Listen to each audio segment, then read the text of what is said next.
51. Here's a mathematical question, a question which is based on the tangents problem on the two circles. See, when the tangents fall on two circles, it can be the two tangents. They can be direct common tangents, or they can be transverse common tangents. In this particular figure, AC is the direct common tangent and BD is the transverse common tangent to the circles. Right? Let's write down which things are given. First of all, you are given that both the circles, they have the same radii as 7 centimeter. So I'm taking this as these two circles radii as R1 and R2. So what is given that R1 is equal to R2 is equal to 7 centimeters. Also, it's given BD, which is your transverse common tangent, that is equal to 48 centimeter. And you have to find out the length of the direct common tangent, that is AC. So what concept we'll be using? Here we'll be using a very good formula for finding out the length of both these tangents. Please note down, first of all, AC is the direct common tangent and BD is the transverse common tangent. And the length, please note down these formulas. They are very good formulas, helpful formulas. So length of direct common tangent is given by root of square of distance between circles minus square of difference between the radius of circles. Also, length of transverse common tangent. This is given by the formula as root of square of distance between circles minus square of sum of the radius of the circles. All right. So we'll be using both these formulas. Please note down these formulas. Without these formulas, you can't solve this problem. So let's go with the solution part now. Here's the solution part. First of all, let the distance between two circles is equal to x centimeter. Okay. So that BD, which was your transverse common tangent, BD becomes square root of x square minus, it is a sum of, see, it is a sum of the radius of the two circles, and the radius of the two circles was given to you as 7 centimeter each. So this becomes 7 plus 7 whole square, which is equal to root of x square minus 14 square. BD was given to you as 48. So 48 is equal to root of x square minus 14 square. 48 square plus 14 square is equal to x square. 48 square is 2304 plus 196. This is equal to x square. 2500 is equal to x square. X square is root of 2500. That means x is equal to 50. That means the distance between the two circles is equal to 50, right? So now AC, which was your direct common difference, that's equal to x square minus difference between the two radii of the circles, which is 7 in each case. So it's 7 minus 7 square. AC, you have to find out X was 50. We already solved this. 50 square minus 0 square. So AC becomes root of 50 square, which is equal to 50. So you got your AC. Your answer is 50 centimeters. Let's check with the options.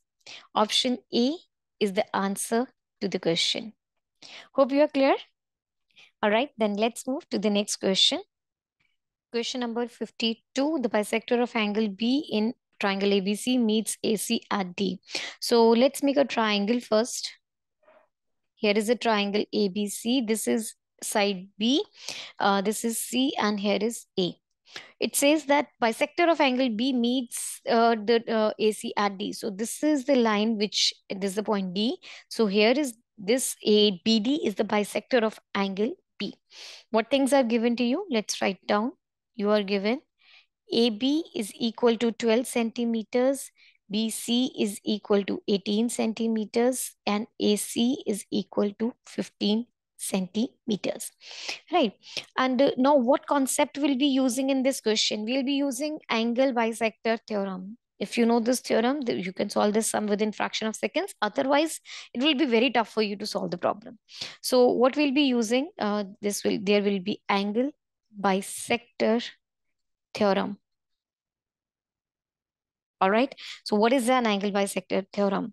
It says an angle bisector of a triangle divides the opposite side into two segments that are proportional to other two sides of the triangle. All right. So in this triangle, if I'm taking this triangle, then BC upon AB is equal to CD upon AD. BC is 18, AC is given to you as 15. This side is 12. Let's fill in the values. So this is 18 upon 12 is equal to CD upon AD.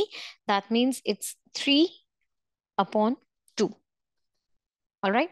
So that means CD and AD, they are, if they are in the ratio of 3 is to 2. So you can say let CD is equal to 3x and AD is equal to 2x. Why? Because they are in the ratio of 3 is to 2. Correct. And also you know that AC was equal to 15, right? AC was what? AC was equal to, it was, yeah, it is CD plus DA, right? So CD plus DA is equal to 15 centimeters. 3x plus 2x is equal to 15 centimeters. So 5x is equal to 15, which gives x is equal to 3. If x is equal to 3, then what you have to find out in the question was AD. So AD was what? AD was 2x, right? So AD is equal to 2x, that is equal to 6 centimeters. So this is your answer. Let's check with the options. Here, option B is the answer to the question. Hope you understood this well. Then let's move to the next question, number 53. Here's a trigonometry question. It says cot B is equal to 12 by 5. You must know some basic formulas that we use in identities and the formulas and the trigonometric ratios. First is cot B. What is cot B? See, this is the triangle ABC. Here is angle A, which is a right angle triangle. Here is B and here is C. Then cot B means cos of B divided by sine of B. This is cos B, right? That means this is equal to 12 by 5. So cos B is equal to 12 and by 5. Cos B upon sine B is equal to 12 by 5. Or you can simply say this is equal to 1 by tan B is equal to 12 by 5, or this is equal to base upon perpendicular is equal to 12 by 5, right? So in a right angle triangle, base upon perpendicular is equal to, right, this 12 by 5. What formula we'll be using here is Pythagoras theorem, right? So Pythagoras theorem says you hypotenuse square is equal to perpendicular square plus base square. In this question, you know the base and the perpendicular. You can easily find out the hypotenuse. So let's go for it. This is the base. This is the base 12, and this is the perpendicular 5. So let's go with this. Hypotenuse is equal to 12 square plus 5 square. That is equal to 144 plus 25. Hypotenuse square is equal to 169.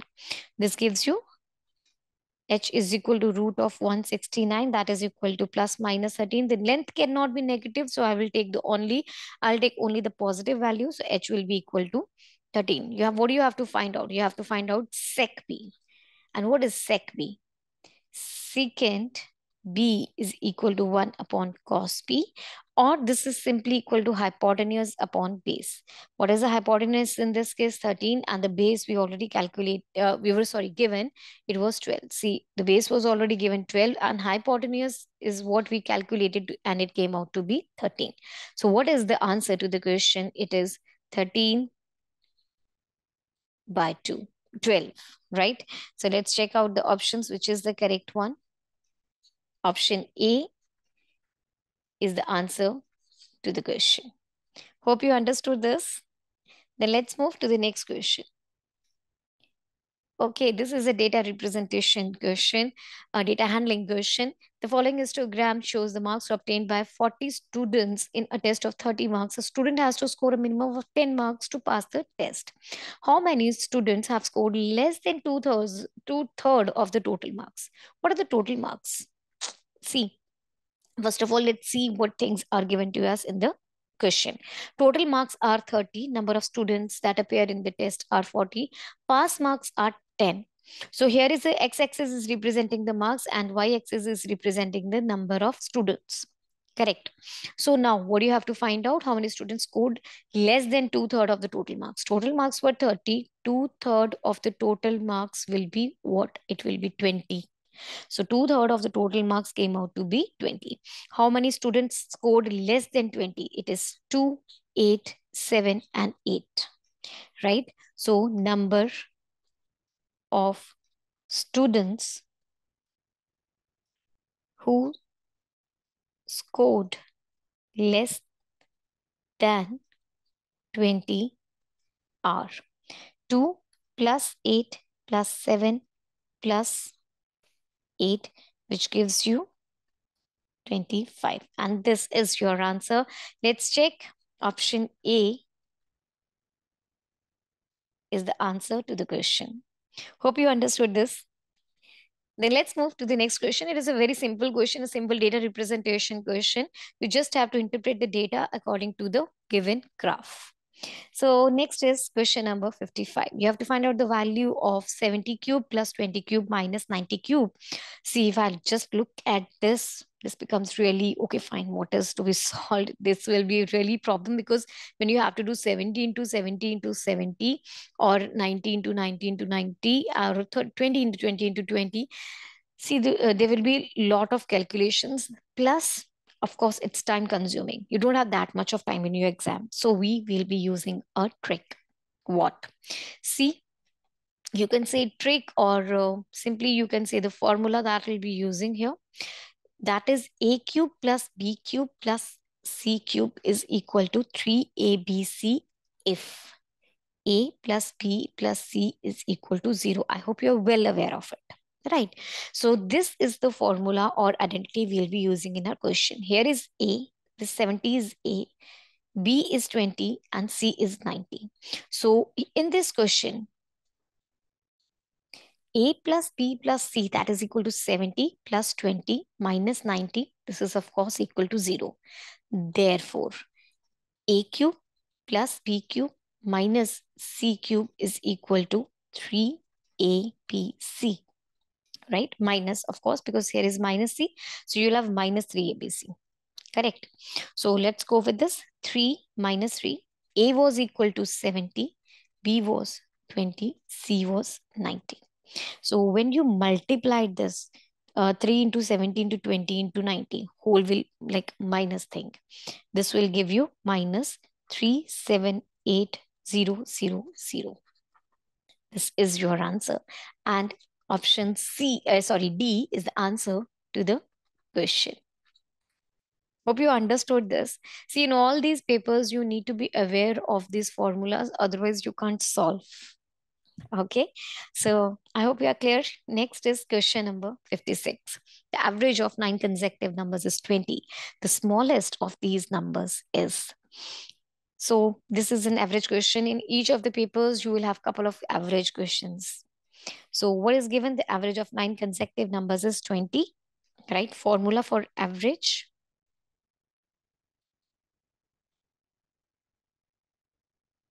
Formula average is sum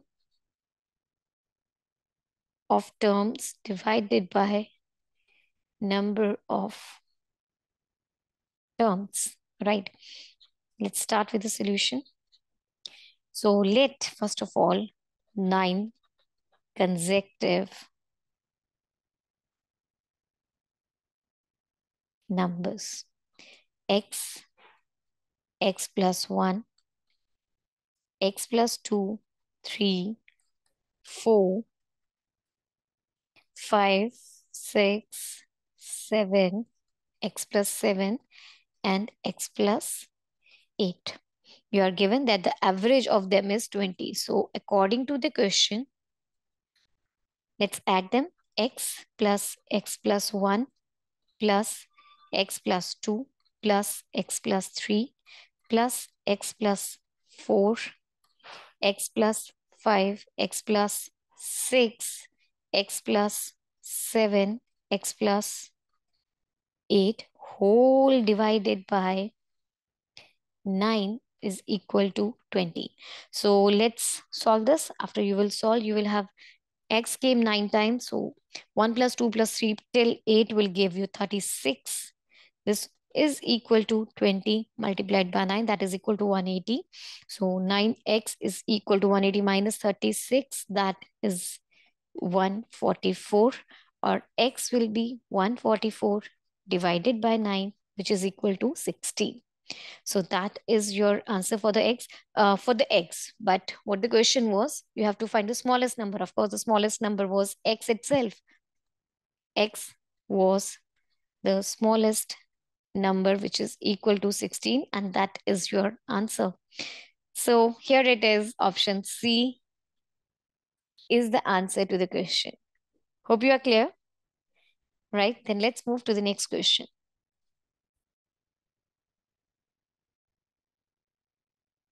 Question number 57. If 3 secant square theta plus tan theta minus 7 is equal to 0 and theta lies in the first quadrant. See, theta lies in the first quadrant. Then what is the value of the given expression? This is a trigonometric question. We'll be using the identity. Which identity we'll be using? Identity. We will be using two identities, or basically one identity only in this question. That is 1 plus tan square theta is equal to secant square theta. And of course, you must know the trigonometric table for the different angles, for the different basic angles, acute angles, that you must be known to you. So let's start with the solution part now. The statement, the given equation is 3 secant square theta plus tangent theta is equal to 7, right? Minus 7 is equal to 0, better to write. Minus 7 is equal to 0. So I will split up the secant theta as 1 plus tan square theta plus tangent theta minus 7 is equal to 0. Let's open up the brackets. 3 plus 3 tan square theta plus tan theta minus 7 is equal to 0. So this will be 3 tan square theta plus tan theta minus 7 is equal to 0. To avoid the confusion, I'll just put tan theta is equal to x. So now this whole quadratic equation will be 3x square plus x minus 7 is equal to 0. Not sorry, minus 7. This will be minus 4 now. Okay. Because this 3 was adjusted. Here's minus 4 now. So now you want two such numbers such that the product of the two numbers is minus 12 and the sum of two numbers is 1. And those two numbers are 3x square plus 4x minus 3x minus 4 is equal to 0. I'll take x common from here. And now what will you have? It will be 3x plus 4 minus 1, 3x plus 4 is equal to 0. So this will be 3x plus 4 into x minus 1. Now let's put the x. X was what? X was tan theta. So this is equal to 0. So 3 tan theta plus 4 is equal to 0, or tan theta minus 1 is equal to 0. So from here you will have tangent of theta is equal to minus 4 by 3, or tangent of theta is equal to 1. These are the two values. Since the theta, it says theta lies in the first quadrant, so I'll take tan theta is equal to 1. This gives me tan theta is equal to tan 45, because tan 45 is equal to 1. Right? From here you get theta is equal to 45 degrees. Now you got the value of theta. I will simply put it in this expression to get my answer. So let's write it down.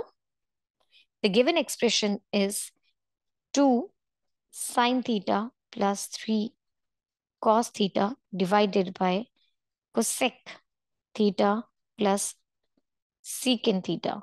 This is equal to 2 sine 45 plus 3 cos 45. This whole is divided by cosecant 45 plus secant 45 degree. Right. And now let's fill in the values. What is sine 45? This is equal to 1 upon root 2 plus 3 into what is cos 45. Sine 45 and cos 45, they both are same. Sine 45 is equal to cos 45 is equal to 1 by root 2. This whole is divided by cosec 45. What is cosec? It's cosec 45 is equal to inverse of cosec 45 is equal to 1 by sine 45. So that means it's simply root 2. So this gives you root 2 plus secant 45 is also the same. This is also equal to secant 45. So plus root 2. This will give you the, you will have, this will be 2 root 2 plus 3 upon root 2 whole divided by 2 root 2. Okay. This will be 5 root 2 whole divided by 2 root 2. Correct? This will be 5 root 2 multiplied by 1 upon 2 root 2. That gives you 5 upon 4. Right? And that is your answer. Let's check with the options.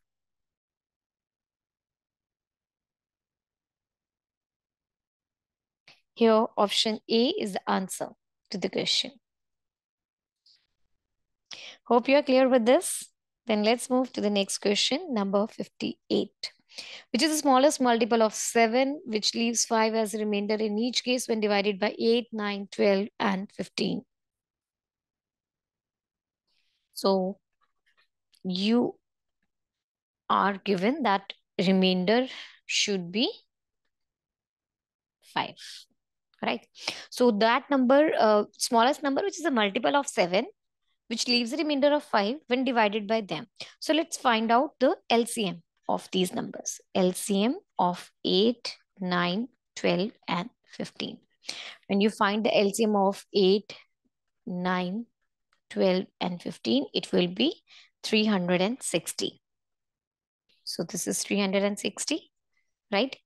Let the number B.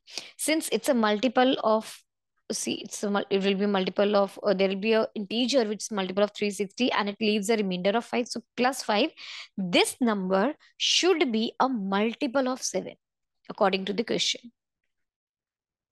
Okay, 360 is the LCM which is multiplied by some integer k when 5 is added to it. Because why I'm adding 5? Because it leaves a remainder of 5 each time, right? So now this number should be a multiple of 7. Now what will I do? I will try to put different values for k. If I put k is equal to 1, what the number will be? 360 multiplied by 1 plus 5, this will be equal to 365. If I'm dividing 365 with 7, what will I get? I'll get a remainder 1. So I will not take k is equal to 1. Let's put k is equal to 2.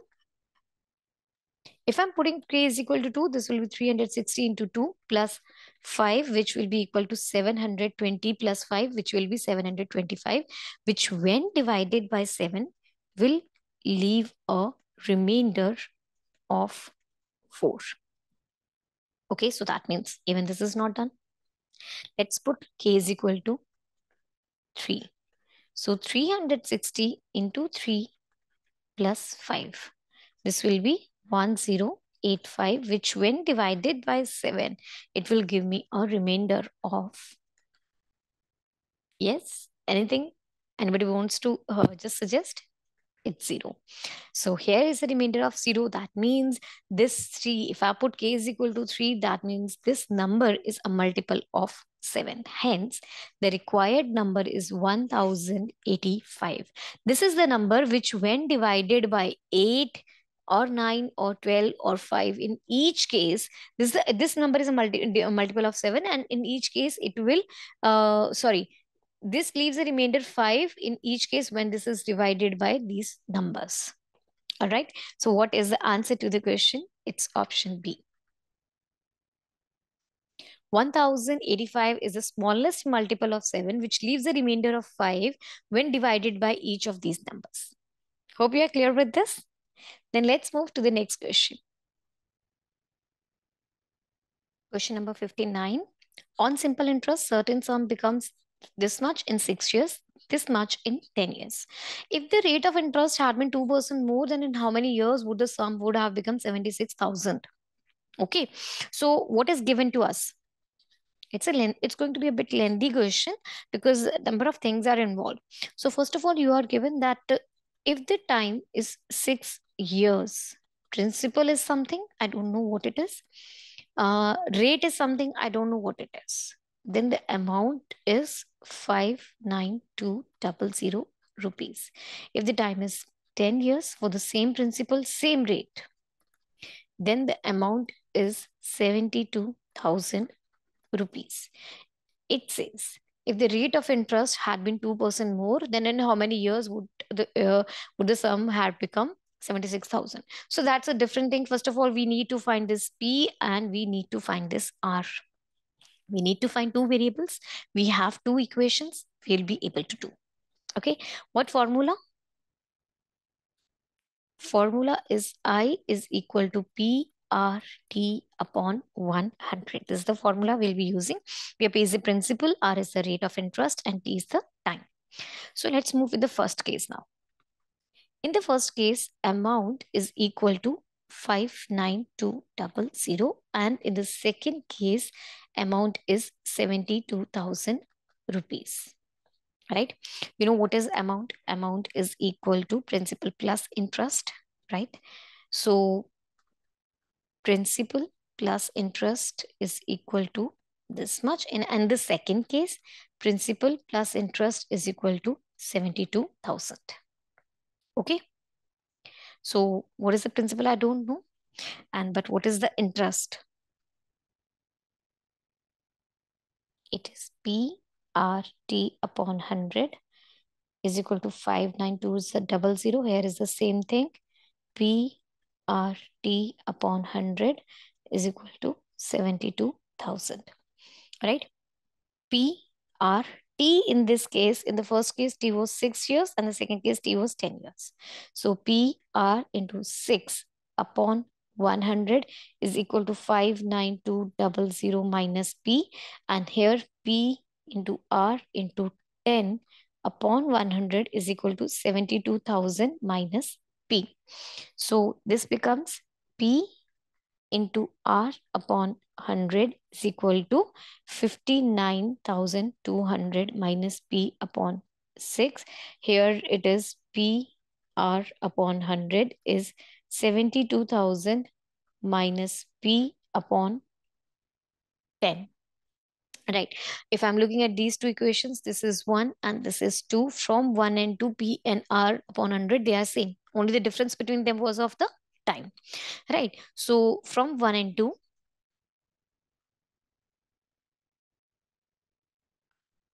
59200 minus P upon 6 is equal to 72,000 minus P upon 10. This makes it 3 and I'll get it at 5. If I'm doing the cross multiplication, you will have 296,000 minus 5P is equal to 216,000 minus 3P.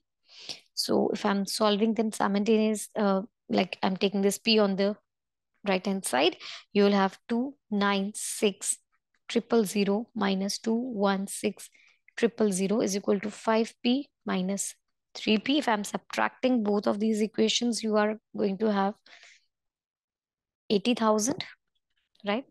This is equal to 2P, or 40,000 is equal to P. So you got your P as 40,000. That's the basic principal amount that you invested was 40,000 rupees, right? I'll put it in any equation to get, like I'll put just in any of the two equations to get my value of R. So let's put, so now put P in equation 1. So this makes 40,000 into R upon 100 is equal to 59200 minus, yes, minus 40,000 whole divided by 6. So here will be R is equal to 19. If I'm subtracting them, 19200. This will be 6 multiplied by, here will be 0 and 0 will be cut down, multiply by 400. So upon solving this, you will get 8. So this is your rate percent. Got your principal, got your rate. So we are done with the first part of the question. Here we got the principal and the rate, both of the things we have found, right? But in the question is being asked, if the rate of the interest is 2% more, then in how many years? That means you have to find out the time. Would the sum become 76,000? Okay. So now, question part, right? If rate was 2% more, so that is 8% plus 2%, that is equal to 10%. If the rate was 10% and time, we have to find out principal, of course, it's 40,000. And amount we are given as 76,000. It's this 76,000. Let's check. Yes, it was 76,000. So now, amount is equal to principal plus interest. So this becomes 76,000 is equal to 40,000 plus interest, or interest is equal to 36,000 rupees. Interest is equal to PRT upon 100. Principal was 40,000 multiplied by rate was 10. T you have to find out upon 100. So you have 36,000 multiplied by 100 divided by 40,000 multiplied by 10 will give you time. So this will cut 1, 2, 3, 4. 1, 2, 3, 4. So this will be 9. So the answer to the question is 9 years. Let's check out the options to get the right answer. Here is option A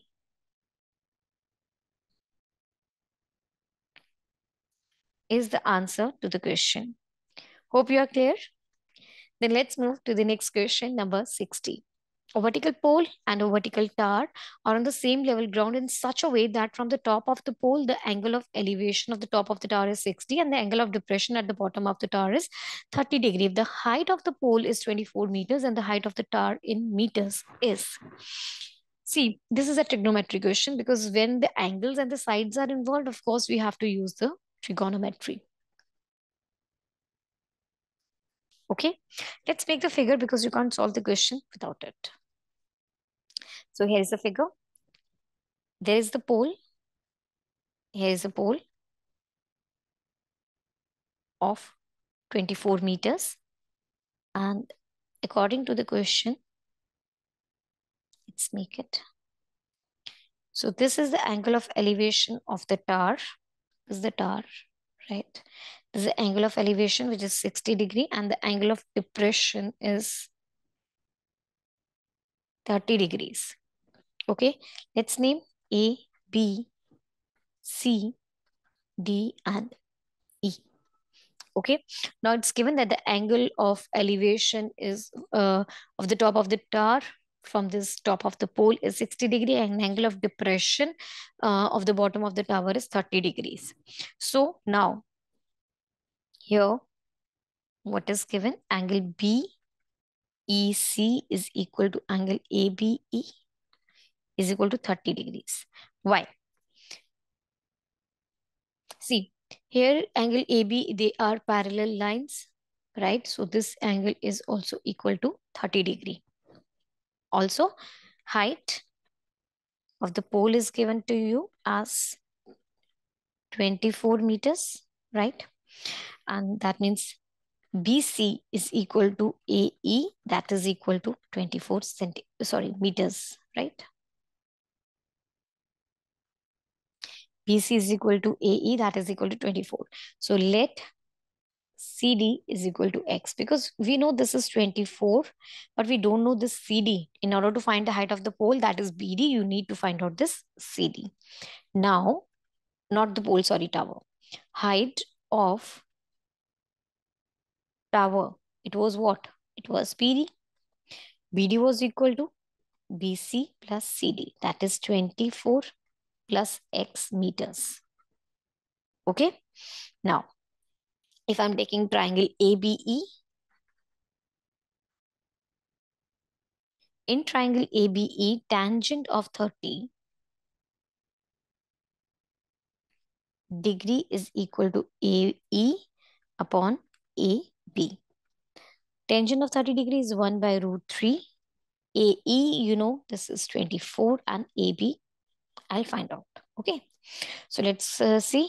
AB is equal to 24 root 3 meters. We are done with the AB. Now I will take this triangle. ECD, let's take. In triangle ECD, tan 60 degree is equal to CD upon AE, perpendicular upon base, right? What is tan 60? It's the root 3, right? CD, you have to find out. AB, we just calculated. It was 24 root 3. 24 into 3 into 24 root 3 is equal to CD, which is equal to 24 into 3. That is equal to 72 meters. So this is equal to CD. You have to calculate what BD was. That is the height of the tower. Height of the tower BD was equal to 24 plus 72, which is equal to 96 meters. See, this was your BD. This BC was equal to 24 and this CD was equal to X. That's 24 plus X. 24 plus 72, 96. Option D is the answer to the question. Hope you are clear. Let's move to the next question, number 61. The following bar graph shows the total number of youth in lakhs and the number of employed youth in lakh of A, B, C, D, and E states. So these are the states A, B, C, D, and E, and here is the population in lakhs. This is solid white space represents youth, and the lined white space represents employed youth. So in this question, you have to find out the ratio of the number of youth in states A, C, and E taken together to the number of employed youth in the states B, C, and D taken together. See, in this question, you must first of all understand the graph very clearly. This bar graph shows the total number of youth and the number of employed youth in lakhs, of course, in states A, B, C, D, and E. What do you have to find out? First of all, number of youths in states A, C, and E in lakhs, of course. So what is that? See, this is A, this is the number of youths. That's first of all 12. Plus C, the number of youths is 11.5, and E, the number of youths is 9. If I'm adding all of them, I'm getting 32.5. Also, number of employed youth in states B, C, D in lakhs, right? B, C, D, this is B7, C10, and D 7.5. So 7 plus 10 plus 7.5, this gives you 24.5. So the required ratio is, it's given number of youths in states ACE to the number of employed youths in the states BCD. So this is equal to 32.5 divided by 24.5, which is equal to 325 divided by 245. That is 65 upon 49. So let's check with the options. Here it is. Option D is the answer to the question. Hope you are clear. Then let's move to the next question, number 62. You have to find out the value of the given expression. Here is the given expression, and you simply have to find out the value. Let's start with it. It is 5 minus 35 divided by 5 multiplied by 15 plus 5 whole divided by 12 minus 2. We'll be using our BODMAS rule over here, which says brackets, then off, then division, then multiplication, then addition, and then subtraction. So according to BODMAS, first of all, I'll be dividing them. So 5 minus 7 multiplied by 15 plus 5 whole divided by 12 minus 2. This is equal to 10. So now the multiplication thing here will be minus 7 into 15. Minus 7 into 15 is 105. So 5 minus 105 plus 5 whole divided by 10. Then comes you have to add the two. So 5 and 5, this will be 10 minus 105 whole divided by 10. This gives you minus 95 whole divided by 10, or this is equal to minus 9.5. Let's check with the options. Here it is. Option A is the answer to the question. Hope you are clear. Let's move to the next question then. Question number 63. The price of petrol shot up by 5%. Before the hike, the price was 82 rupees per liter. A man travels 3045 kilometers every month, and his car gets a mileage of 15 kilometers per liter. What is the increase in the monthly expenditure to the nearest rupees on the man's travel due to the hike in the petrol prices? So let's write down what things are given. Price of petrol before hike was rupees 82 per liter, right? Hike of petrol price is 5%. Total distance covered by the man every month. How much distance he covers? 3045 kilometers. What is the mileage of the car? It's rupees, not sorry, rupees. It's 15 kilometers per liter. There's the mileage of the car. So now let's go with the solution part. See, first of all, this is the distance he travels and this is the mileage of the car. So that means how much distance is, total petrol that is needed. Total petrol required every month. What is this? This 3045 divided by 15, that is equal to 203 liters. Correct? Now, what is a petrol hike? Petrol hike was 5%, of course, of 82 rupees. So, what is 5% of 82 rupees? That is equal to 4.1. Okay, so if price, this is the petrol that he needs, and this is the price hike of that petrol. What extra money will be needed?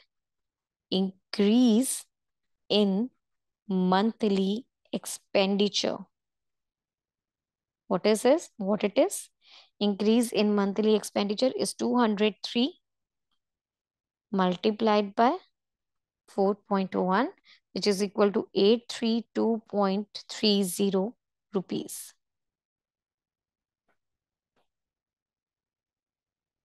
0.30 rupees. If I'm rounding it to the nearest rupees, this will be 832 rupees. This is my answer. Right? Let's check the options. Option D is the answer to the question. I hope you are clear with this, right? So students, I hope you are getting all the questions very well. If you're having doubts in any of the questions other than this video, then please join our Telegram link given in the description box. Also, you can download our app. The link is given in the description box. And if you want to practice such questions more in your free time, many more papers are also available for that. Please visit our website www.examsnet.com.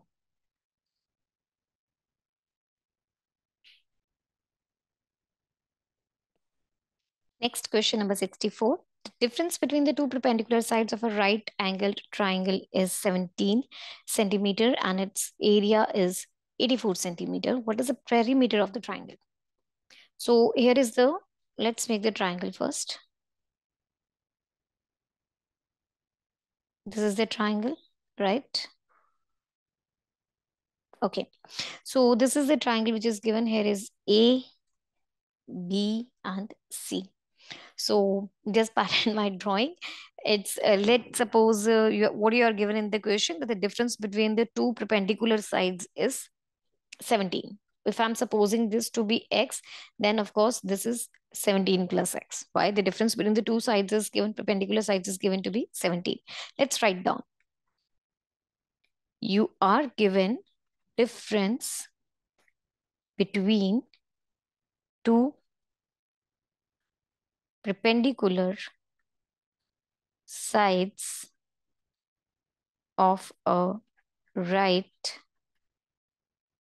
angled triangle is 17 centimeter. Also, you are given that the area is 84 centimeter square. Okay. So what concept is used over here? First of all, Pythagoras theorem, it says hypotenuse square is equal to perpendicular square plus base square. Also, area of a triangle is half into base into height. And perimeter of a triangle is the sum of three sides. That's hypotenuse plus perpendicular plus base. So these are the three formulas we'll be using in our question. Let's start with the solution part. First of all, let's assume the base is equal to x. Then what will be the perpendicular? Since the difference between them is 17, so perpendicular is got to be 17 plus x. Correct. Now, it's given that area is equal to 84 centimeter square. That means half into base into height. This is your base and this is your height, right? This is equal to 84 centimeters. So here base half, if I'm taking base into height, is equal to 168, correct? Base was x and height was 17 plus x. So this is x into 17 plus x. This is equal to 168, right? 17x plus x square is equal to 168. X square plus 17x minus 168 is equal to 0. So you want two such numbers such that the product of the two numbers is minus 168 and the sum of the two numbers is 17. All right. So x square plus 24x. Here the two numbers are 24 and 7 minus 7x minus 168 is equal to 0. I'm taking x common. So x plus 24 and minus 7 common, x plus 24. So here it is x plus 24 into x minus 7 is equal to 0. So you have the value of x as minus 24 or 7. Minus 24 is negative, like of course the value, the length can't be negative. So I will take x is equal to 7 centimeters only. So now you got your base as 7 centimeters and perpendicular as 7 plus 17, that is equal to 24 centimeters. Okay. You have to calculate, you got your base as 7 and this one is 24. You can calculate the hypotenuse now. The hypotenuse is square is equal to perpendicular square plus base square. Hypotenuse square perpendicular is 24 square plus 7 square. So what is 24 square? It's 576 plus 49, which is equal to 625. So hypotenuse square is this. Hypotenuse is this much, which is equal to 25 centimeters. Got all the sides. Hypotenuse came out to be 25 centimeters. Base is 7 centimeters. And perpendicular is equal to 24 centimeters. You know the perimeter? Perimeter is the sum of three sides. So perimeter of triangle is 25 plus 7 plus 24, which is equal to 56 centimeters. And this is your answer. All right. So let's check with the options. Yes, option C is the answer to the question. Hope you are clear with this. Then let's move to the next question, number 65. The ratio of the speed of two trains is 2:7. If the first train runs 250 kilometers in 5 hours, then the speed of the sum of the speeds in kilometers per hour of both the trains is which of these options? See, first of all, the ratio is given to you. What you are given in the question? Let's write down. You are given ratio of speeds of two trains. What is that? 2:7, right? First train runs at 250 kilometers in 5 hours, right? So what formula we'll be using? Of course, speed distance. Distance is equal to speed into time. This is the formula we'll be using in a question. So let's go with the solution. So speed of first train is equal to 2x and the second train is equal to 7x, right? Now, according to question, this is from here we can calculate the speed of the first train. So speed will be 250 upon 5, that is equal to 50 kilometer per hour. So according to question, 2x is the speed of the first train. This is equal to 50, or x is equal to 50 divided by 2. That is equal to 25. Right?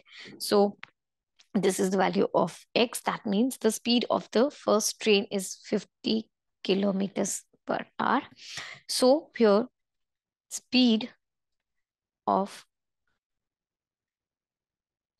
second train is equal to 7x. That's 7 into 25, which is equal to 175 kilometers per hour, right? What's asked in the question? You have to find the sum of speeds of both trains.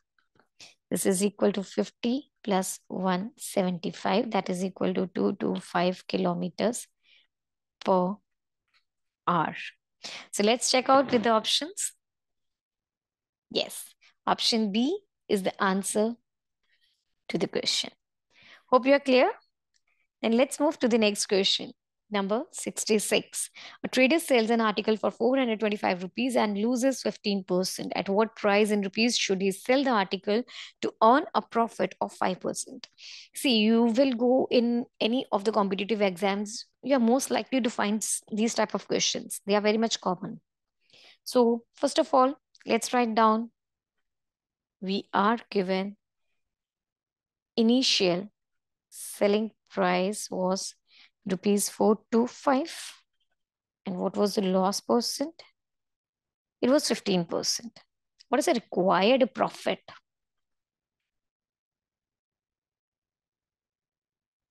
5%. What formula we'll be using in this question?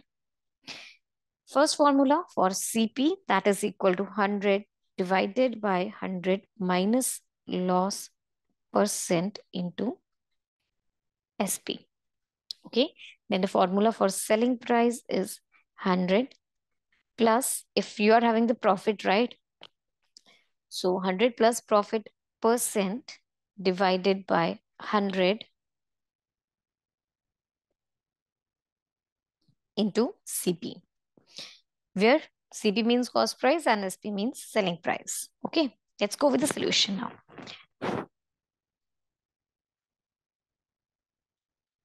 So the cost price of the article, if I'm using the formula itself, what is the cost price of the article? It's 100 upon 100 minus 15 into 425, right? So this gives you 100 into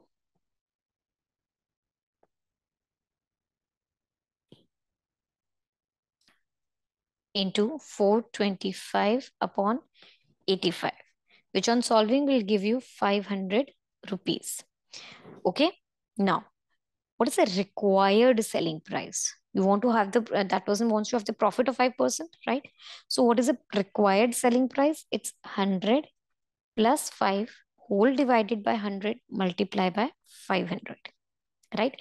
So if you will get this, this will be 105 divided by 100 into 500. This will cancel and you will have 525 rupees as the required selling price. Okay, so this is your answer, 525. Let's check. Option A is the answer to the question. I hope you are clear, right?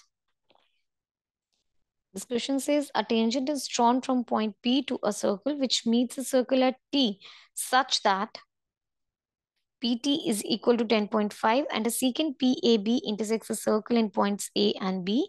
If PA is 7 centimeter, then what is the length of the chord AB? Let's make the figure first because you can't solve this question. You can't understand this well without this. Let's make a figure for this.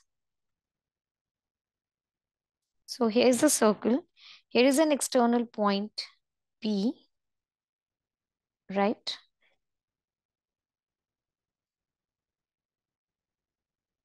So this is the one, right?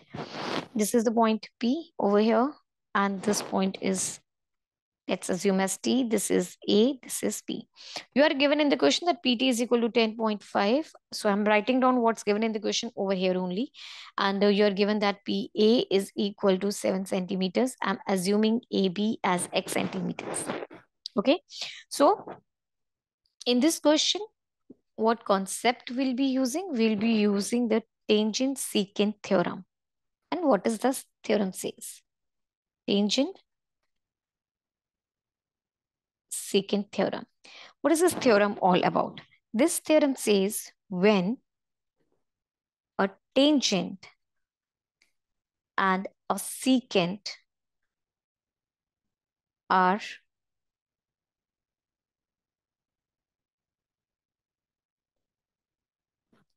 drawn to a circle from an external point, the square of the tangent segments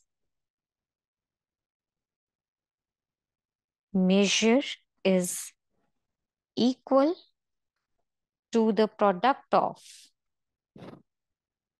the secant segments and its external secant segments measurement. Okay, so now we'll be using this concept in our problem. This problem says PT is equal to 10.5, PA is 7.5. So now let's go with the solution part. Let's assume AB is equal to x centimeter, right? Then by tangent secant theorem, by tangent secant theorem, PT square is equal to PA into PP, right? That means 10.5 square is equal to PA, it's given to be 7, and PB, I don't know what is PB equal to. Okay, so from here you will solve 10.5 into 10.5 whole divided by 7 is equal to PB. So this will be 110.25 whole divided by 7 is equal to PB, which will be 15.75 centimeters, right? So here AB is equal to PB minus PA. This AB is equal to X. This is equal to 15.75 minus 7, which is equal to 8.75 centimeters, right? So this is your answer. 8.75 is the answer to the question. Let's check with the options. Option C is the answer for the question. Hope you understood this.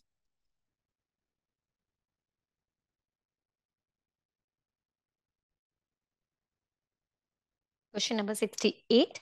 Monthly expenditure of a family on different heads is shown in the following pie chart. See, pie charts are used where there is a whole and you have to represent the parts of it. Okay. What is the percentage of the family earnings spent on rent? So where is rent? Here is rent, right? And if you see the rent, this is 60%, 60 degree, right? What is, first of all, given over here? Given total angle for spent on rent is equal to 60 degree. And what is the total angle? Total angle of the circle around center. Obviously, this is 360 degree, right? So what is the percentage of spending on rent?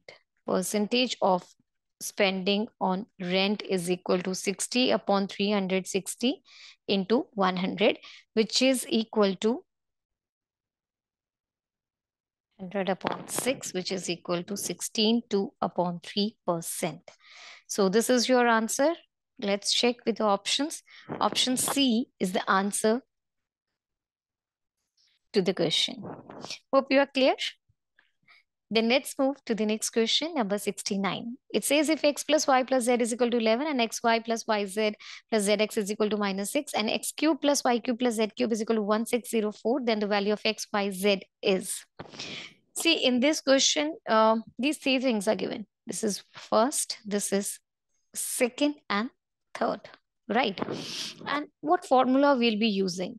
Looking at all these equations which are given, what formulas? First formula will be a plus b plus c whole square is equal to a square plus b square plus c square plus 2ab plus bc plus ca.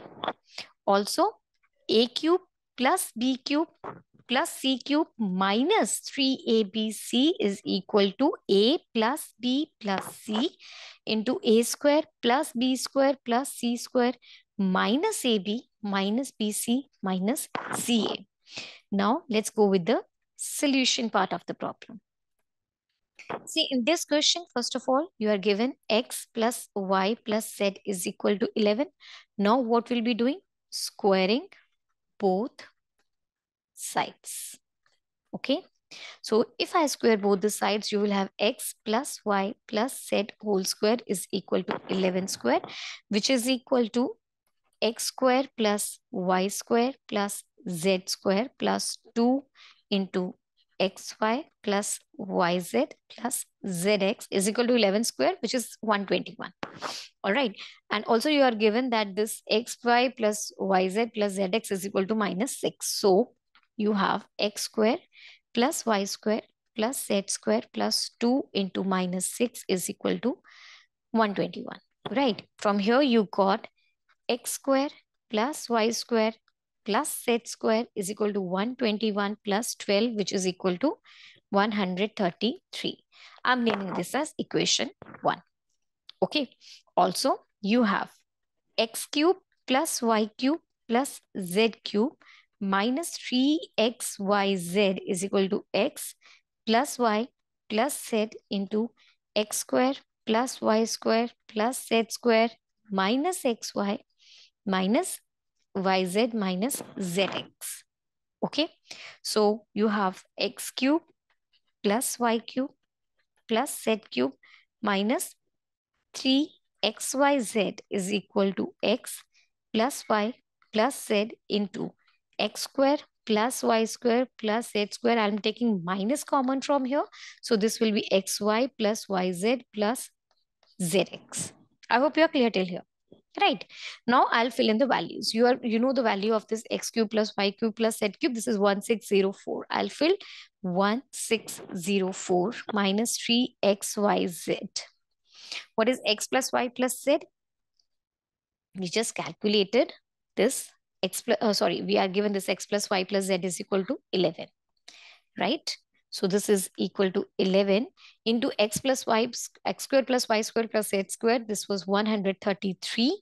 So 133 minus this xy plus yz plus zx. This is equal to minus 6. So let's fill. This is equal to minus 6. So 1604 minus 3xyz is equal to 11 into 133 plus 6. This gives you 1604 minus 3xyz is equal to 11 into 139, which is equal to 1529. So 1604 minus 1529 is equal to 3xyz, which is, if I'm solving this 1604, 1529, you will get 75 divided by 3 is equal to xyz, which will come out to be 25. So the value of xyz is equal to 25. This is your answer, option D. Hope you're clear with this. Then let's move to the next question, number 70. What is the remainder when the product is product of 335,608 and 853 is divided by 13? Well, if you just start multiplying these numbers and then you divide the product with 13, it's going to get very much time. So we have to use some concept over here. What we'll be doing over here? We will be multiplying all the remainders. See, I'll be dividing this 335 with 13. I'll get some remainder. Then I'll divide this 608 with 13. I'll get some remainder. 853 with 13. I'll get some remainder. I'll be multiplying those remainders and then I'll tell you further. Okay, first of all, let's complete this much. First of all, let's go with the solution. So very first thing, I'll divide 335 with 13. If I'm dividing this with 13, you will get a remainder of 10. Next, 608 when divided by 13 will give you a remainder of 10 again. 853 divided by 13, this gives you a remainder of 8. Now, let's find the product of the remainders. See, that means after when you are divided this, you are left with 10. And when 608 is divided with 13, the remainder is 10. 853 divided with 13 gives you a remainder of 8. Now, product of the remainders. What is the product of the remainders? That is equal to 10 into 8, which is equal to 800. Now I'll be dividing. My problem is reduced from the product of these three numbers to the 800 only. Now I'll be dividing 800 with 13. Over here, I will get a remainder of 7. So see, the problem was reduced to such a small level if I've used the concept, the basic concept over here. And option D is my answer. Hope you are clear. Let's move to the next question, number 71. Here's a bar graph which is given to you, which shows the exports of car of type A and B in rupees million from year 2014 to 2018. You have to study the graph and answer the questions. So this is the graph. This is 2014 car A exports. This is car B exports in 2015. This is car A exports, car B exports. 2016 car A exports, car B exports, and so on. Okay. So now in this question, you have to find the ratio of the total exports of the car of type A in 2014 and 18 to the total exports of car B in 2015 to and 2017. So first of all, what is the total export of cars of type A? Yeah, in year 2014 and 2018. That is equal to, see, 2014 200 and 2018 300. So this is 200 plus 300, which is equal to 500.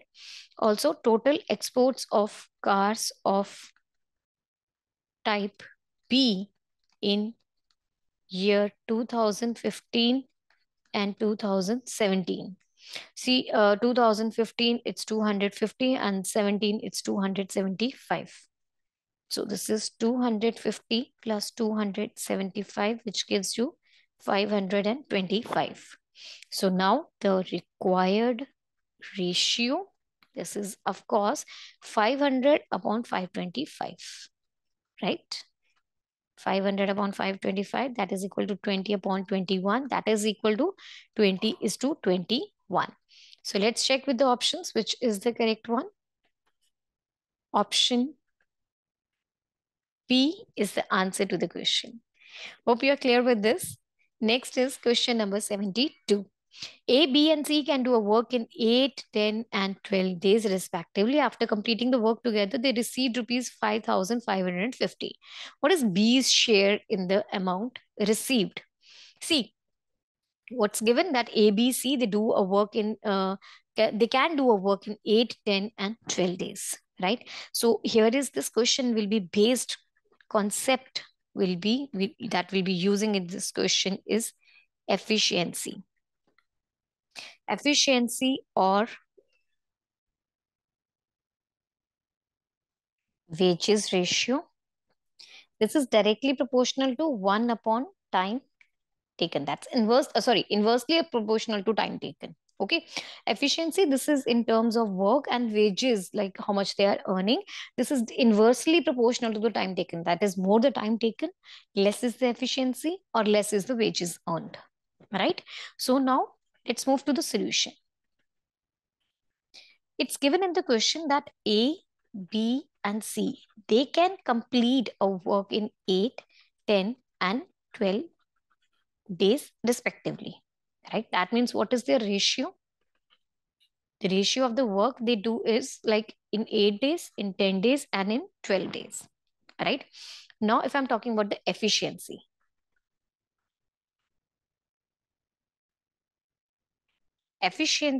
of, efficiency ratio of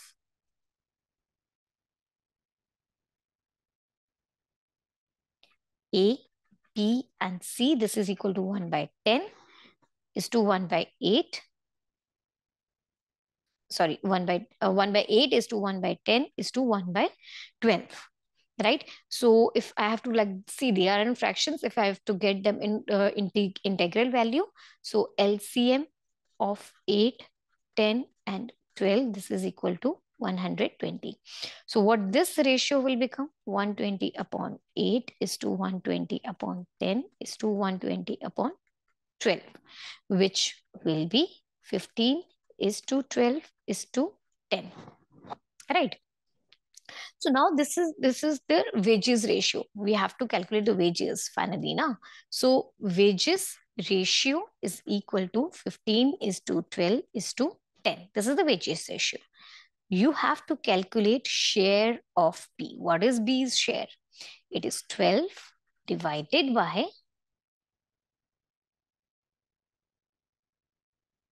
yeah, it's 12 divided by 15 plus 12 plus 10 into the total amount. It was 5,550. So 12 upon 37 into 5550, which will be 1,800 rupees. So let's check with the options. Option A is the correct answer to the question. Hope you are clear. Then let's move to the next question, number 73. What is the difference in the volume of a sphere of radius 7 centimeter and that of the cone of radius 7 centimeter and height 10 centimeter? So you are given two things in the question. You are given a sphere and you are given a cone. Volume of the sphere. Okay, before finding out the volume, let's write down the parameters. You know, for sphere, the radius is given to you as 7 centimeter, and for the cone, the radius is 7 centimeter and height is equal to 10 centimeters. Correct? So now, volume of the sphere, that is given by 4 by 3 pi r cube, and volume of cone is given by 1 by 3 pi r square h. This is the formula for both of them, right? So let's go with this. Volume is 4 by 3 pi value. You know, this is 22 by 7. And what is r? It's 7 into 7 into 7. And here the volume is 1 by 3 into 22 by 7 into 7 into 7 into 10. What do you have to find out? You have to find out the difference in the volume of the two, sphere and the cone. So difference, let this be V1 and let this one be V2. Difference is equal to V1 minus V2. So this is 4 by 3 into 22 by 7 into 7 into 7 into 7 minus 1 by 3 into 22 by 7 into 7 into 7 into 10. What will I do? I'll take out some common things from here. What? First of all, this 22 by 7, and then this 3 will come outside, and then into 7, then into 7. Right?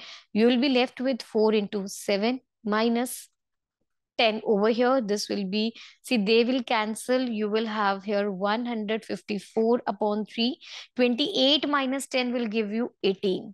So this will cut at 6 and you will get 924 centimeter cube as your answer. This is the difference in the volume of a sphere with the given dimensions and the cone with the given dimensions.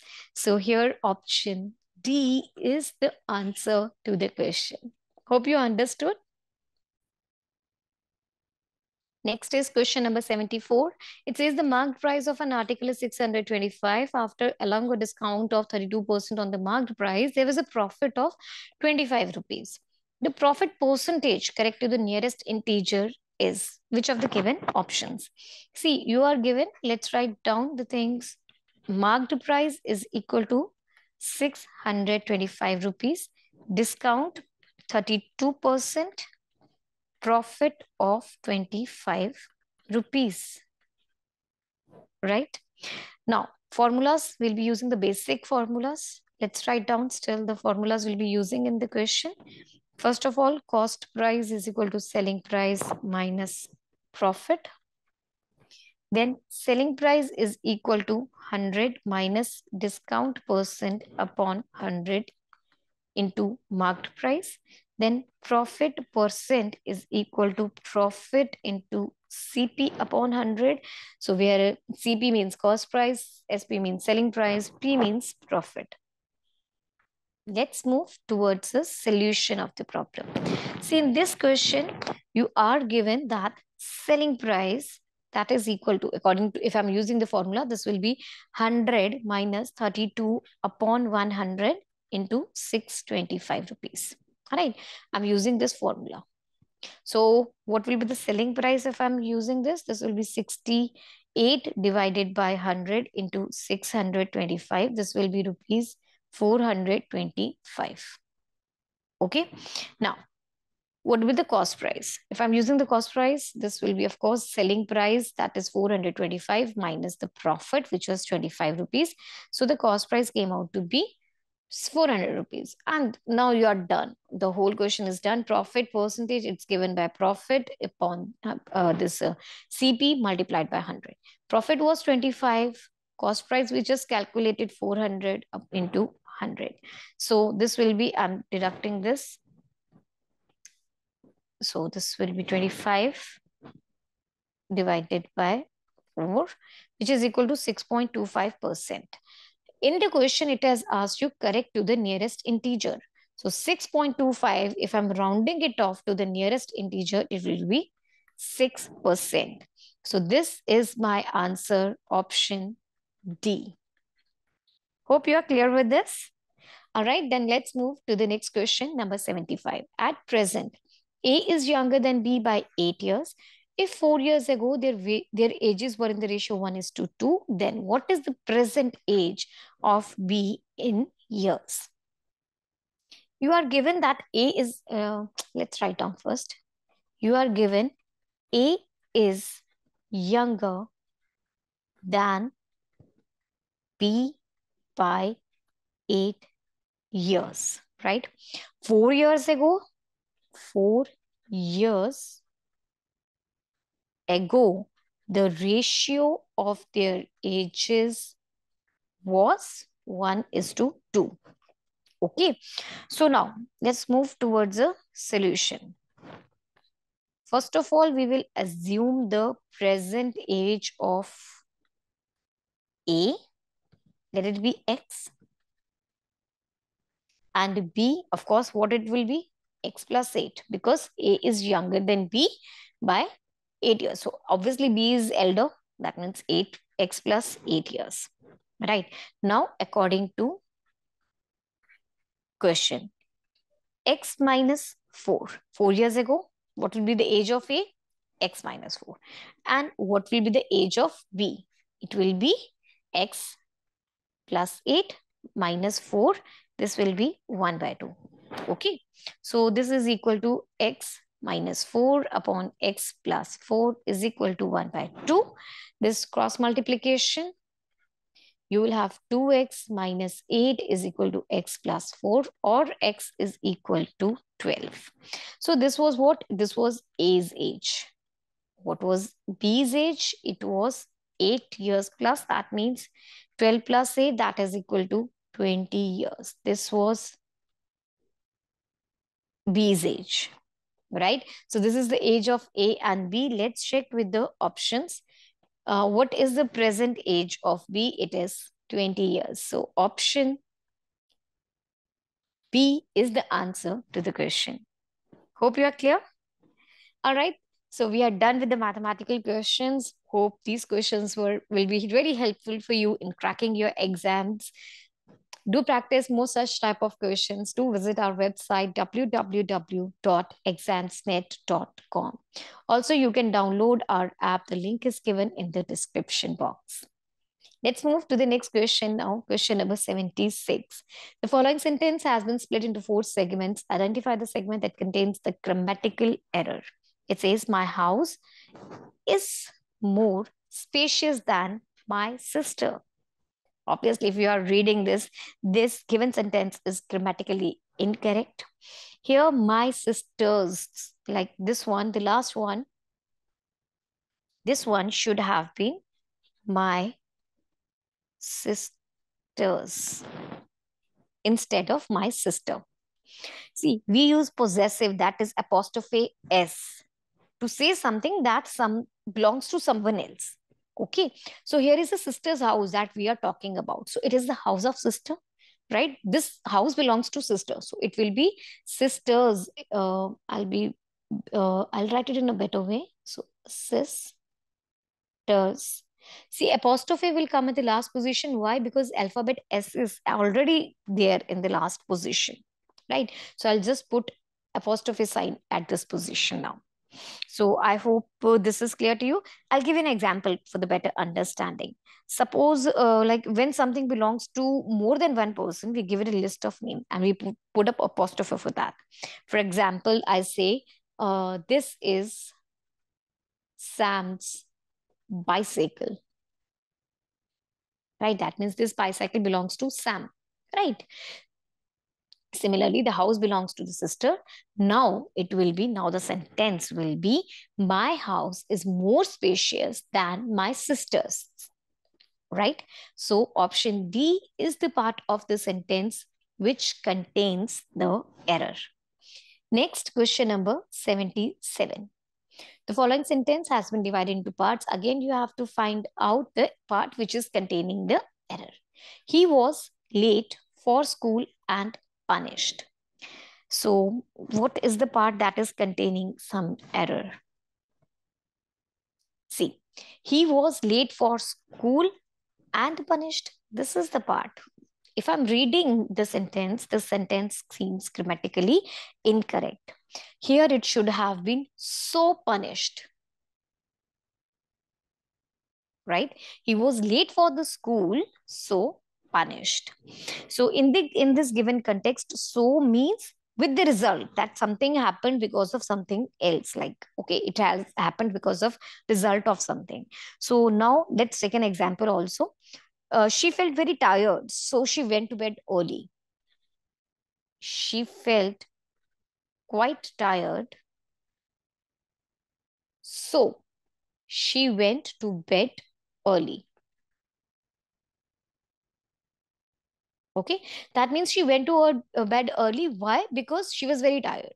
So here he was punished because he was late for the school, right? So this is the part, option B is the part which contains the error.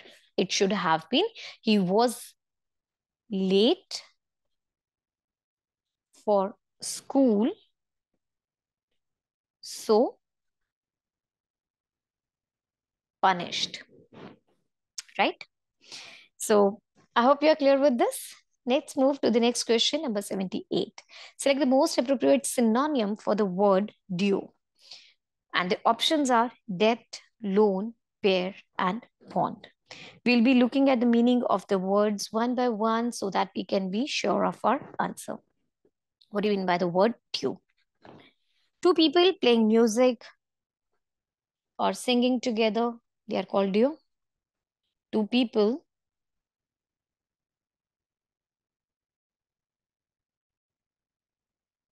playing or singing together. Next word is debt.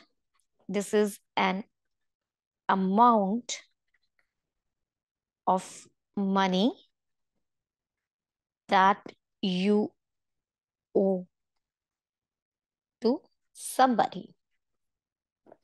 Loan. Again, this is like money or some other thing that someone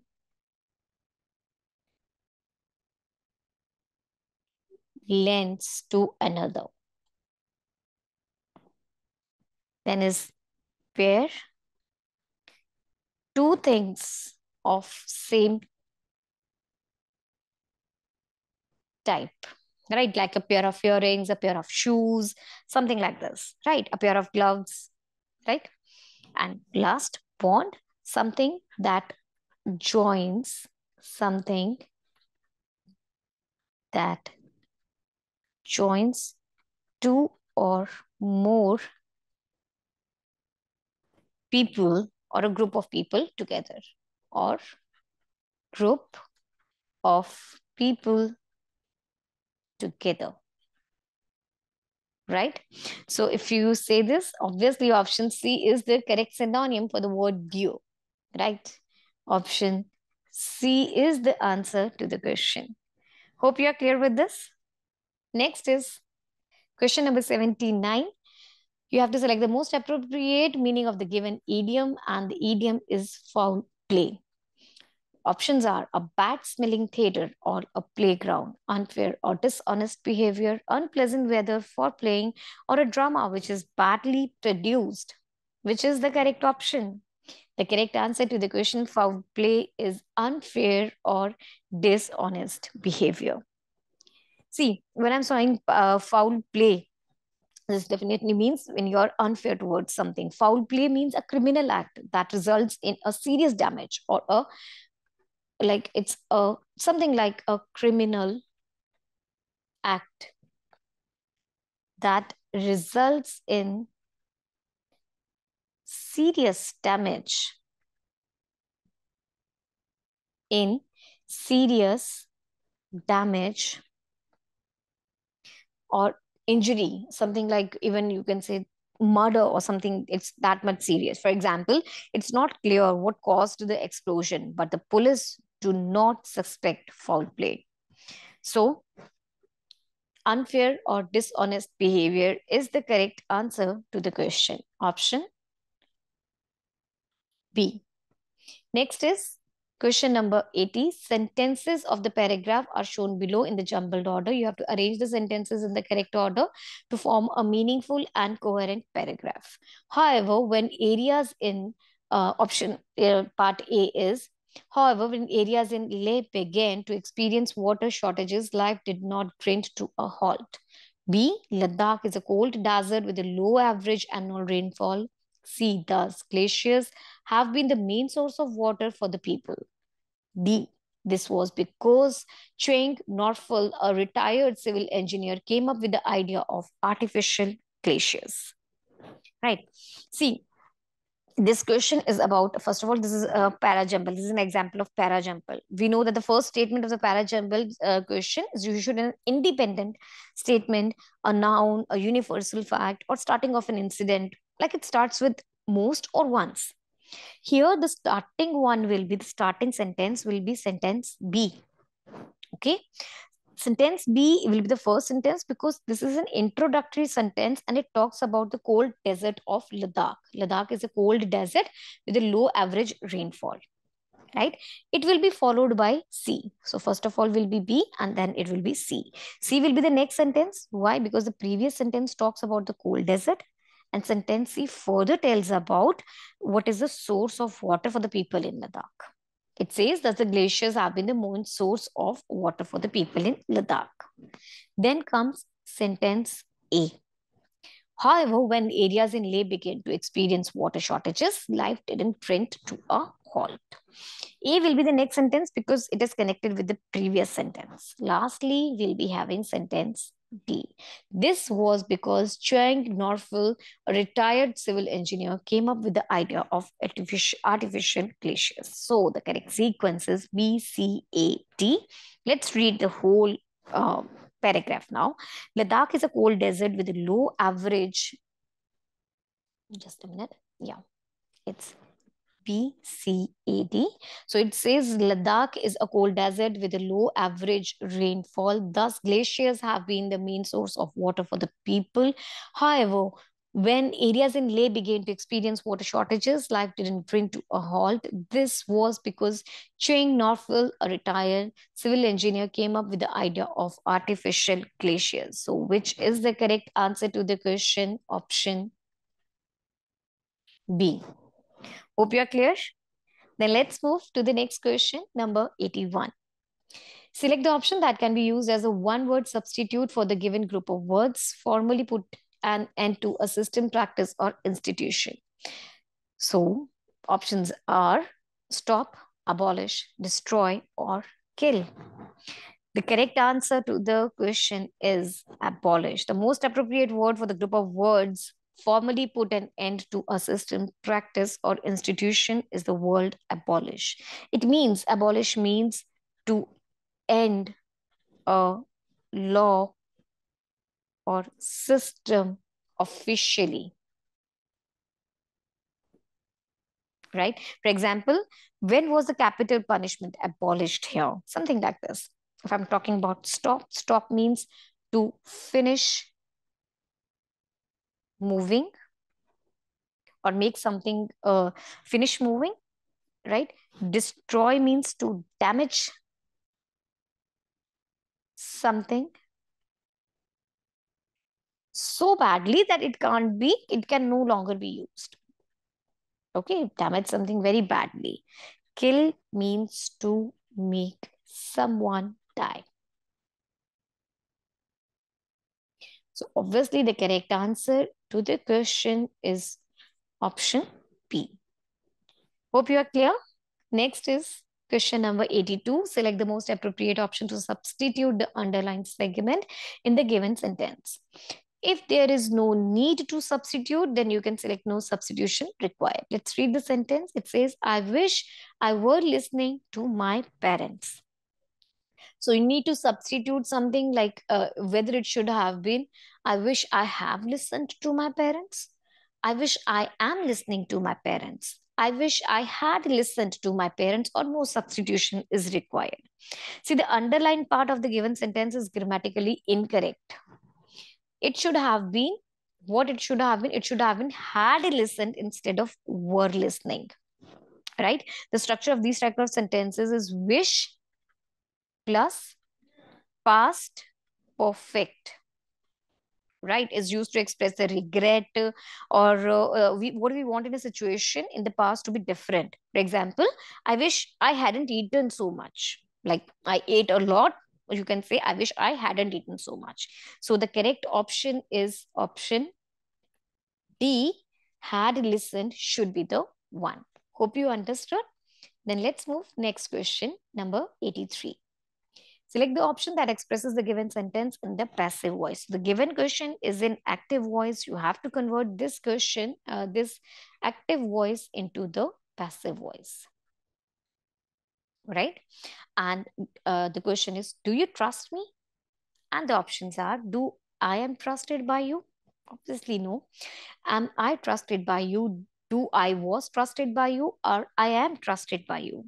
See, the process of transformation for the active for the passive to the passive voice in this question is here the do will be changed. First of all, do will be changed to am. This do will be changed to am. Hence, in trust, this next one is this main thing is trust. Trust will be changed into trusted. Lastly, a by will be introduced in the given sentence. So, what it will transform into? Do you trust me? What it will become? Am I? You will be changed into I. Okay. Am I trusted by you? Me will be changed into you again. Okay. Because we are moving in the passive voice. So I trusted by you? This option B is the correct answer to the question. Hope you are clear. Question number 84. Select the most appropriate option to fill in the blank. She hardly works on weekends. Dash. What will come in the blank? Is she? Isn't she? Does she? Or doesn't she?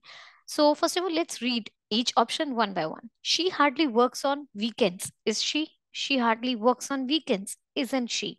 She hardly works on weekends. Does she? She hardly works on weekends, doesn't she? The correct answer to this question is obviously option C. See, a positive statement. Please remember this thing. A positive statement always end with a negative question mark. Okay. And if you are having a negative statement, it will end with a positive question mark. Right. For example, if I'm taking the example of this positive statement, which is ending with the negative question mark, Mary can't speak English. Sorry, Mary can speak English. Can't she?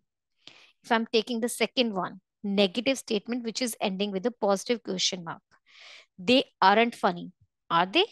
So she hardly works on weekends, which is a negative statement. So here will come a positive question mark. That means is she? Obviously, this is not the one. Does she? Here will be does she? The correct option is this. So the given statement will be in this statement hardly is a negative word. So the whole sentence will be something like she hardly works on weekends, does she? Therefore, option C is the correct answer to the question. Hope you understood. Then let's move next question. Next is question number 85. Select the most appropriate synonym of the given word paranoid. And the options are trustful, convinced, committed, and distrustful. In this question, we will see the meaning of each and every word so that we can be sure of our answer. The word paranoid, this means wrongly believing that other people are trying to harm you, are trying to harm you, or they are saying bad words for you, bad things for you. If I'm saying trustful, see, trustful is like when you're having a total belief or a reliability, having a total belief in the truth or the reliability. Convinced means completely sure about something.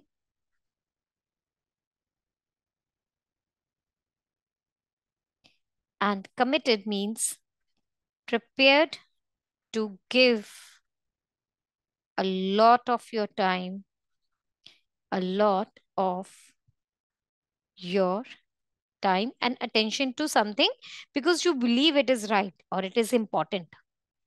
Okay. Because you believe in it, right? And the word distrustful, this means feeling distrust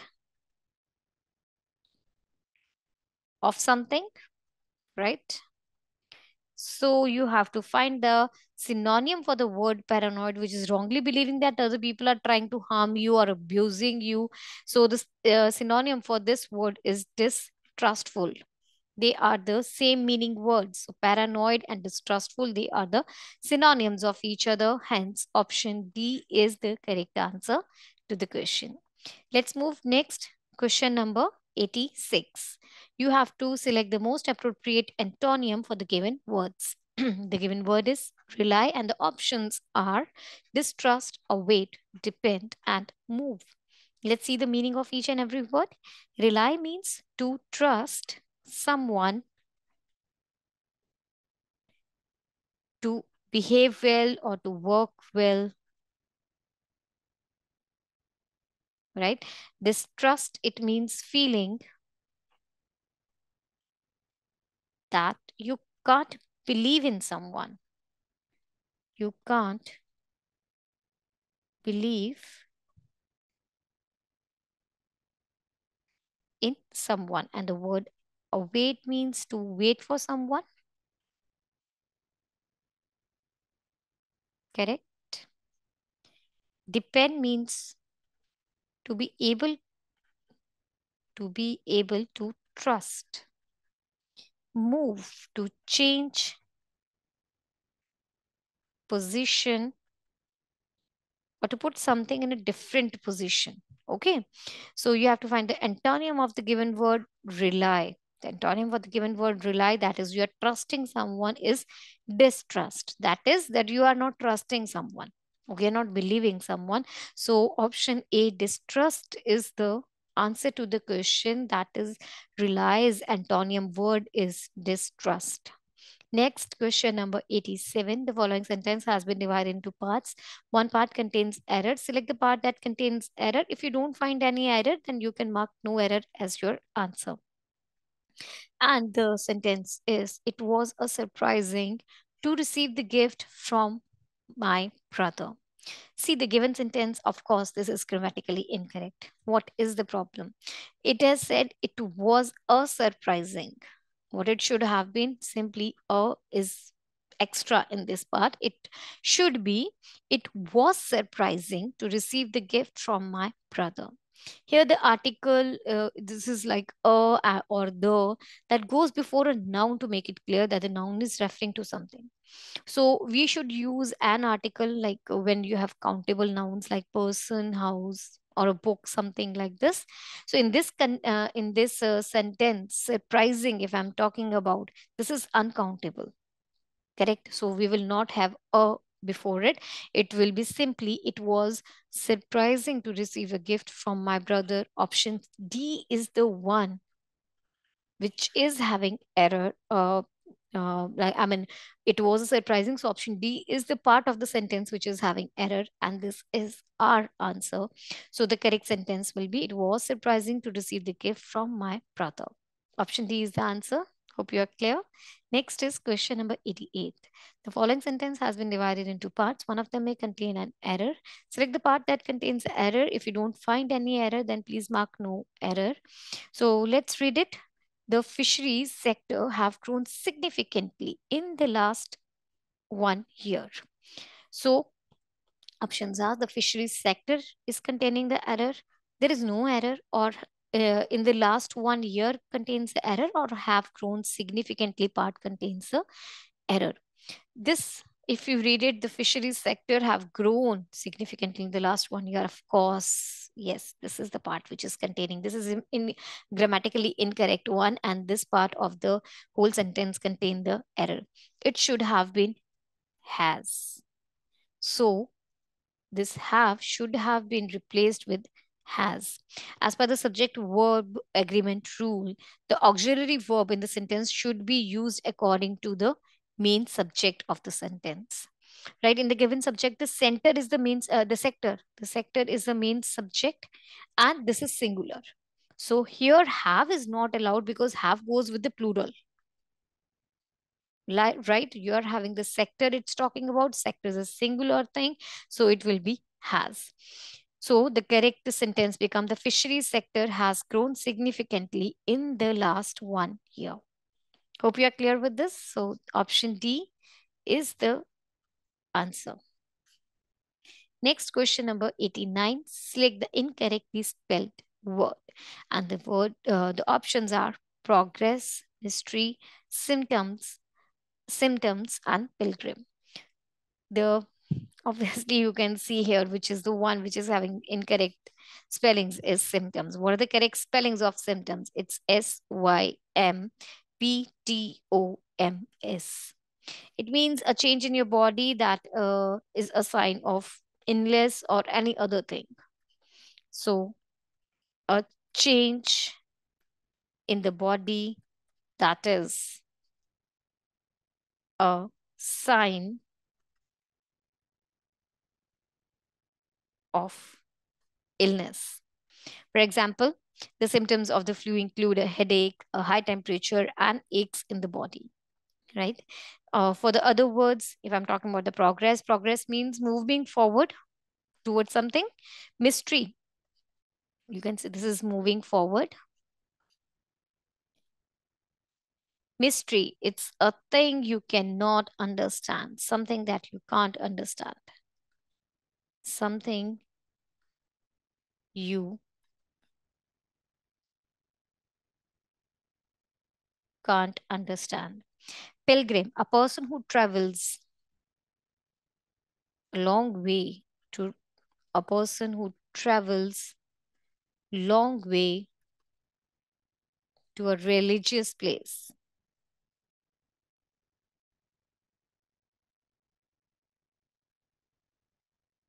right? So option C is the answer, symptoms. Next, question number 90.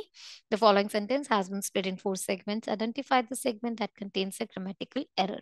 My elder brother, which you will meet later, is a dentist. So, which is the erroneous part in this sentence? This is an grammatically incorrect one, and the part which is containing error is which you will. See here, it should have been which you will should have been replaced with whom you will. Whom is used in place of who as the subject of the verb or the preposition. For example, whom did you meet there? Whom did you meet there? Right? So here is we are talking about a noun, my elder brother. We are talking about a person who's living, whom you will meet later is a dentist. So this is option B, the answer which is containing the error. And the error is which should be replaced with whom. Hope you are clear with this. Let's move to the next question, number 91. Select the option that expresses the given sentence in the reported speech. Mother said, Abhinav slipped while trying to board a bus. So now you have to convert this, the given sentence in the reported. You have to select the option that expresses the given sentence in the reported speech. In this question, the given sentence is in the direct speech, and you have to convert this one into indirect speech. So this process of transformation in the given sentence, the reporting verb has no object, right? Hence, said will not be changed. Okay, so comma and inverted commas, of course, they will be removed. These two will be removed. The conjunction that will be introduced in this place, verb to, will be changed into third form of verb. That's simple past tense changes into the past perfect tense.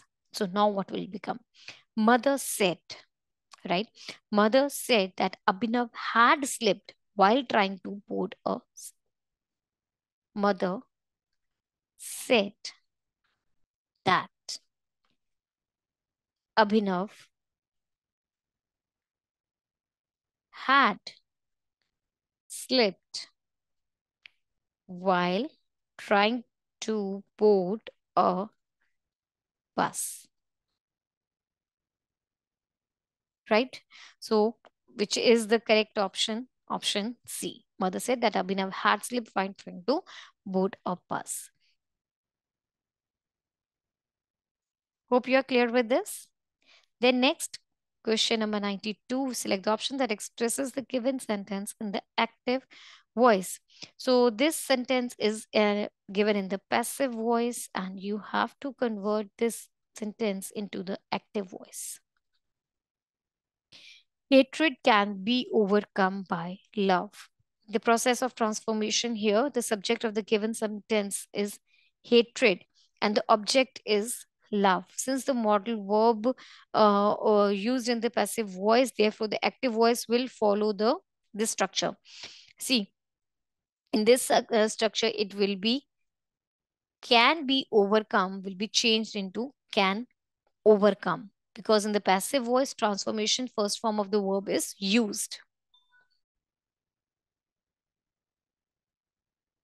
Can overcome. Okay, so love will come at the first place. Love can overcome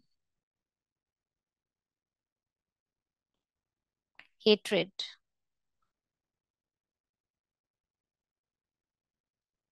So option B is the correct answer to the question. Sorry, option A is the correct answer to the question. All right, hope you have understood this question well. Let's move to the next one. Question number 93. The most appropriate antonym for the given word, and the word is apple. The given options are assure, alarm, amaze, and astound. Let's see the meaning of all the words one by one. Apple means to make someone have strong feelings, have strong feelings of shock or of disapproval. Assure means to make something sure or certain. Alarm, if I'm saying the alarm, what do you mean by alarm? Like setting an alarm when you want to wake up at a particular time or something like that. Or this is, in other words, you can also say it's a sudden feeling of fear. Amaze means to surprise someone very much. Astound means, it also means to surprise somebody very much, almost the same meaning. So you have to find the antonym of the word apple, and the given antonym is assure. Apple means to make someone have strong feelings of shock or disapproval. Or assure means when you're assuring something, like something to be assured, like the success of the new product is assured for this for the survival of the company. So option A is the answer to the question. Hope you have understood this. Then let's move to the next question, number 94. You have to select the appropriate meaning of the given idiom, and the idiom is to take after. Options are to be similar in appearance, to mock someone, to chase someone, to change sides often. See, over here, if I'm looking, the most appropriate meaning for the word, for the idiom to take after, is to be similar in appearance. To be similar in appearance suits, like this is the meaning of this given idiom. To take after means to be similar to an older member of your family in appearance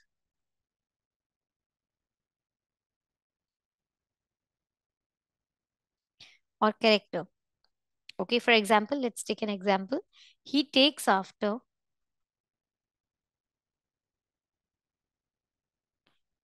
he takes after his mother his mother's side of the family. All right. So the correct answer to this is option A, to be similar in appearance. Hope you understood this. Now let's move to question number 95. You are given this para, and you have to fill in the blanks for this para. Let's read the first one so that, and the option, so that we can see which will be the answer. So in this given following passage, some words have been deleted. Read this passage carefully and select the most appropriate option to fill in the blank. An old man lived in the village. He was one of the dash unfortunate people in the world. Main, most, maximum, utmost. Obviously, if you will read this, the main passage, if I'm talking about the main passage, passage seems to be about an old man. Here, most should be used. An old man lived in the village. He was one of the most unfortunate people in the world. So, option B is the answer to the question. Hope you are clear. Next question, number 96. You have to fill in the second blank. The whole village was tired, dash him, at him, of him, from him, by him.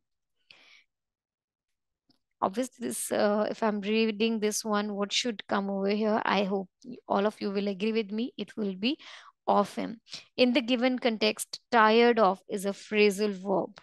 right? The whole village was tired of him, tired at him, tired from him, tired by him. No, none of these is actually going to fill in the blank. Off is the correct option to be the answer. So option B is the answer to the question. Next is question number 97. You have to fill in the third blank. He was always gloomy. He dash complained and was always in a bad mood. He commonly complained, he mostly complained, he cyclically complained, or he constantly complained. The most appropriate word to fill in the blank in this case is constantly. It means always, like when you can say again and again. When you're repeating something constantly, when you're doing something regularly, that is called constantly. So he was always gloomy, he constantly complained, and was always in a bad mood. Next, so here is option D is the answer. Next is question number 98. So you have to fill in the fourth blank. The dash he lived, the more while he was becoming, and so the long he lived, the longer he lived, the lengthy he lived, or the longest he lived. Which one do you think should be filled up in the blank? Yes, the second clause of the given sentence, this is a comparative degree. The dash he lived, the more while he was becoming. So here should be the longer he lived, the more while he was becoming. Option B is the most suitable option to be filled in the blank. Right? So now let's move to the last question. Okay, not the last, sorry. Here is the next question number 99. Okay, this is the second last question for the paper. You have to tell which will come, what will come in the fifth blank. So the fifth blank is he was becoming, the more while he was becoming, and more dash were his words. More mortal, more pleasant, poisonous, or fatal. If I'm looking at this one, the longer he lived, here was longer. Let's fill in the blanks of him. An old man lived in the village. He was one of the most unfortunate people in the world. The whole village was tired of him. He was always gloomy. He constantly complained and was always in a bad mood.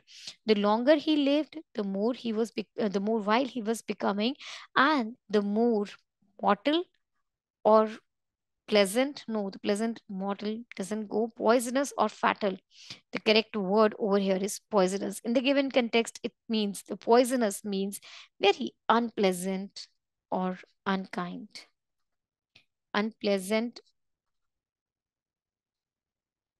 or unkind. So here, poisonous is the correct word to be filled up. Option C is the answer to the question. So now let's move to the last question for this paper. Select the option that can be used as one word substitute for the given group of words. Indifferent to pleasure and pain. What is this called? What is this group of words called? Lusty, prudent, cynic, or stoic? Which is the correct answer?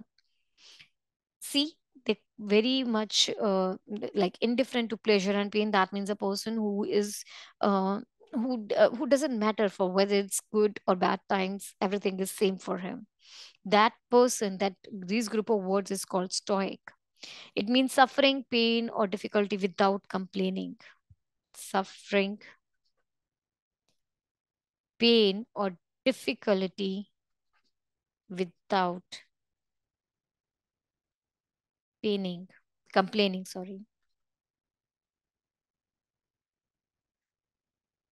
Let's look at the meanings of the other words also. Lusty means healthy and strong. Prudent means sensible and careful while making judgments.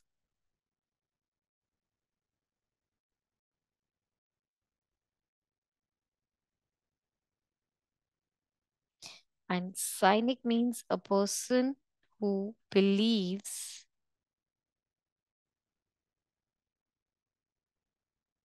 that people only do things for themselves,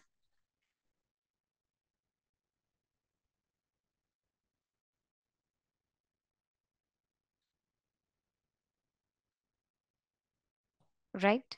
So the correct answer to this question is option D. Hope you have understood this well, and this paper will help you a lot in cracking your exam. Most of the questions are of this type only that we have solved here.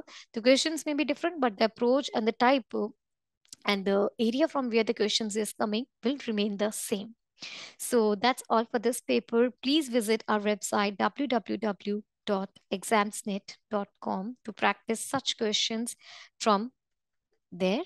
Also, there are many, many more papers available. All the previous year papers are available on our website, and many other competitive exam papers are always also available on our website. You can download our app. The link is given in the description box. And if you are having any problems other than this video, then you can join our Telegram link given in the description box for the live doubt system. So keep learning, keep scoring high. All the best for your exam. That's all for today.